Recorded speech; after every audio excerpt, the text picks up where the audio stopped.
Hello, Monica Reinagel here, the Nutrition Diva, with this week's tips for eating well and feeling fabulous. Coconut milk has become one of the most popular non-dairy milk options, and it's one that wasn't really even on the radar when I did my original comparison of non-dairy milks back in 2009. So today, I'm going to do a head-to-head comparison between cow's milk and coconut milk. And as you'll see, it's really not possible to declare one as the clear winner. Which one is going to be best for you will depend a lot on what your priorities and your individual needs are. All coconut milk products, whether they're in cans or cartons, are made by grating the meat of the coconut and pressing it to extract the liquid. Now, if you let that liquid sit, the coconut oil will separate and rise to the top, the same way that cream will rise to the top of unhomogenized milk. The fat content can then be adjusted by skimming off some of the fat or adding water to thin it. You'll find canned coconut milk in two varieties, regular and light. The regular canned coconut milk is comparable to light cream in terms of the amount of fat and calories it contains.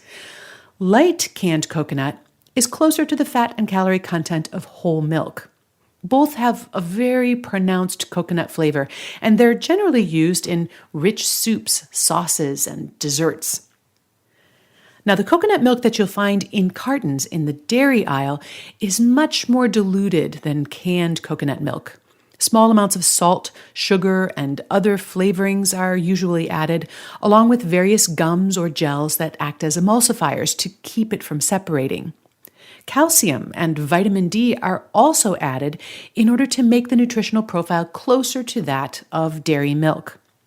And you'll also find coconut-based creamers designed to be used in coffee and other hot beverages. These are less diluted. They contain emulsifiers, but they usually don't have any added calcium or vitamin D. Now, I put together a little chart comparing how coconut milk and creamer compare with cow's milk and half in terms of their nutrition. And that chart is in the show notes for today's show at nutritiondiva.quickanddirtytips.com. And if you check it out, you'll see that plain unsweetened coconut milk has only about half as many calories as skim milk. It's very low in calories. However, coconut milk contains no protein, compared with about 8 grams of protein per serving with cow's milk. Coconut milk is also very low in carbohydrates. So while milk has about 12 grams of carbohydrates per serving in the form of lactose or milk sugar, coconut milk has almost none. So if you're lactose intolerant or you're allergic to milk proteins, coconut milk offers a clear advantage. If, on the other hand, you're trying to include more protein in your meals, coconut milk is going to be little help there.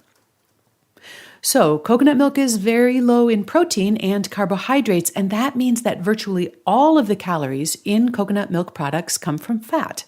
And virtually all of that fat is saturated fat. By comparison, about half of the fat in cow's milk is saturated and the other half is unsaturated. Now, there is a huge debate about whether or not the saturated fats in coconut milk are good or bad for you. And I've unpacked this issue in previous episodes, most recently, episode number 271, How Does Coconut Oil Affect Your Cholesterol? In this case, however, because coconut milk beverages are relatively low in fat, I'm not sure it really matters either way.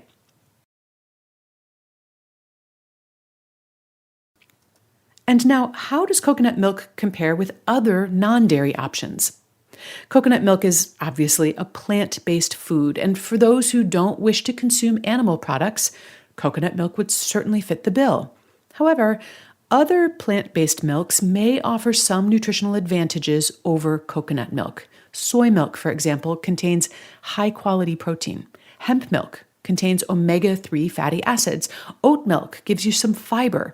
Coconut milk contains none of those nutrients. The bottom line is that choosing cow's milk, coconut milk, or any of the other non-dairy options will depend on your nutritional and other priorities, not to mention your taste preferences. If you are someone who does not enjoy the taste of coconut milk or creamer will probably not be your favorite. But if you're a fan, it may be just the thing. You'll find a transcript of today's show, along with links to the other episodes that I mentioned, including the one on the pros and cons of coconut oil, and a comparison of other non-dairy milks, plus my nutritional chart. It's all at nutritiondiva.quickanddirtytips.com. You'll find me on Facebook. Just search for Nutrition Diva and say hi. I'd love to hear from you. And if you're a new listener, I hope you'll subscribe to the show so that you don't miss a single episode. And now have a great week, and remember to eat something good for me.